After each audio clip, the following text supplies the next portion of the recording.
రాష్ట్రంలో కొత్తగా కొలువుదీరిన కాంగ్రెస్ ప్రభుత్వం బీసీ విద్యార్థులను పొట్టగొట్టేందుకు ప్రణాళికలు చేస్తోంది. విదేశాల్లో చదువుకునే బీసీ విద్యార్థులకు ఇస్తున్న మహాత్మా జ్యోతిబా పూలే ఓవర్సీస్ స్కాలర్షిప్ పథకంలో కోతలు విధించేందుకు సిద్ధమైంది. గుర్తింపు పొందిన 50 విశ్వవిద్యాలయాల్లో చదువుకుంటున్న విద్యార్థులకే ఈ పథకం వర్తించేలా ప్లాన్ చేస్తోంది.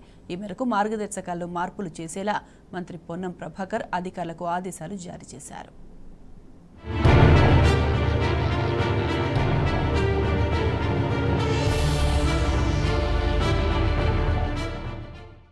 విదేశాల్లో చదువులు ఇప్పుడో ట్రెండ్. ఫారిన్ ఎడ్యుకేషన్ అంటేనే విద్యార్థులు ఊహాలోకంలో తేలియాడుతుంటారు. ముందు ఏదో ఓ కోర్సులో చేరాలి, కోర్సు పూర్తి కాగానే మంచి ఉద్యోగం కొట్టేయాలి. ఒకప్పుడు అమెరికా బాట పట్టిన వారంతా ఇప్పుడు ఏ దేశమైనా పర్వాలేదనుకుంటున్నారు. విదేశాల్లో చదువుకోవాలనుకునే వారి కోసం బీఆర్ఎస్ సర్కార్ మహాత్మా జ్యోతిబా పూలే ఓవర్సీస్ స్కాలర్షిప్ పథకాన్ని అమల్లోకి తెచ్చింది. అయితే మహాత్మా గాంధీ జ్యోతిబా పూలే ఓవర్సీస్ స్కాలర్షిప్ పథకంలో మార్పులు చేయాలని ప్రభుత్వం దృష్టి పెట్టింది. బీఆర్ఎస్ ప్రభుత్వం అమల్లోకి తెచ్చిన ఈ పథకం మార్గదర్శకాలను మార్చేందుకు ప్రభుత్వం సమాయత్తమవుతున్నట్లు సమాచారం.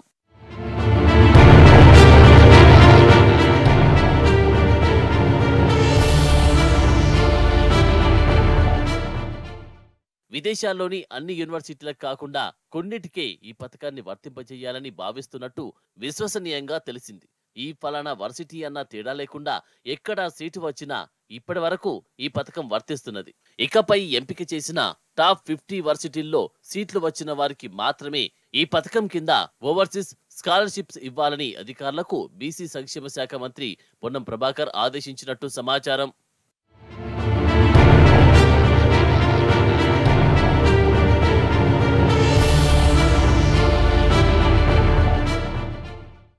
పేదింటి బీసీ బిడ్డలు విదేశాల్లో మాస్టర్స్, పీజీ, పీహెచ్డీ కోర్సుల విద్యాభ్యాసానికి కేసీఆర్ ప్రభుత్వం జ్యోతిబా పూలే విదేశీ విద్యానిధి పథకాన్ని ప్రవేశపెట్టింది. ఏటా జనవరిలో 150 మంది, ఆగస్టులో 150 మందిని ఎంపిక చేసి ఒక్కొక్కరికి 20 లక్షల ఆర్థిక సాయాన్ని అందిస్తున్నది. వీసా, ప్రయాణ ఖర్చులకు గరిష్టంగా 50,000 అందిస్తున్నది. ఈ పథకంలో 30 సీట్లను బీసీలకు కేటాయించింది. ఇప్పటి వరకు ఈ పథకం కింద దాదాపు 2,700 మంది విద్యార్థులు లబ్ధి పొందారు. ఇటీవల బీసీ సంక్షేమ శాఖపై మంత్రి పొన్నం ప్రభాకర్ గౌడ్ ప్రత్యేక సమీక్షా సమావేశం నిర్వహించి ఈ పథకం అమలుపై ఆరా తీశారు. ఈ నేపథ్యంలో పథకం అమలుకు నిర్దేశించిన మార్గదర్శకాల్లో మార్పులు చేయాలని సూచించినట్టు తెలిసింది.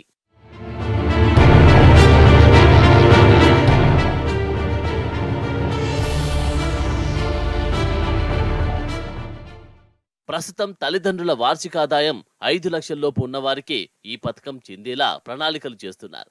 అకాడమిక్ మార్కులకు 60%, జీమ్యాట్ లేదా జీఆర్లో 20%, టోఫెల్, ఐలెట్స్, పీటీఈ పరీక్షల్లో వచ్చిన మార్కులకు 20% వెయిటేజ్ ఇచ్చి ఆ మెరిట్ ఆధారంగా అర్హుల జాబితా సిద్ధం చేస్తున్నారు. అనంతరం సంబంధిత విభాగం అధికారులతో పాటు ఉన్నత సాంకేతిక విద్య జేఎన్టీయూకి చెందిన సభ్యులతో ఏర్పాటైన స్టేట్ లెవెల్ స్క్రీనింగ్ కమిటీకి ఆ జాబితాను పంపి అర్హులను ఎంపిక చేస్తున్నారు.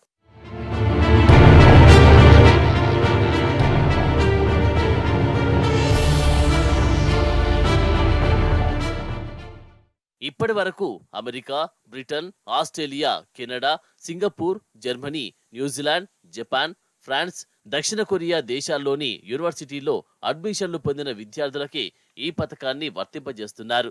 అయితే ఎక్కువగా అమెరికాలోని Florida university, Texas university, Michigan technologies university, Minnesota university, కెనడాలోని కాంకోటియా తదితర యూనివర్సిటీలో అడ్మిషన్లు పొందుతున్నారు. ఇకపై అన్ని యూనివర్సిటీల్లో అడ్మిషన్లు పొందిన వారికి కాకుండా విదేశాల్లోని టాప్ 50 యూనివర్సిటీల్లో చేరిన వారికే బీసీ ఓవర్సీస్ పథకాన్ని వర్తింపజేసేలా నిబంధనలు రూపొందించాలని మంత్రి పొన్నం ప్రభాకర్ ఆదేశాలు జారీ చేశారు.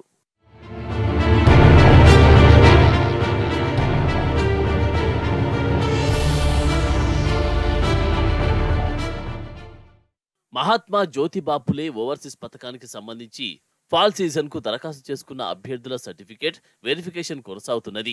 ఫాల్ సీజన్ కు ఈ ఏడాది 2,665 మంది దరఖాస్తు చేసుకున్నారు. అందులో 2,023 మంది బీసీ కులాలకు చెందినవారు కాగా 642 మంది ఈబీసీ విద్యార్థులున్నారు. సర్టిఫికేట్ల వెరిఫికేషన్లు డిసెంబర్ 15 నుంచి ప్రారంభించారు.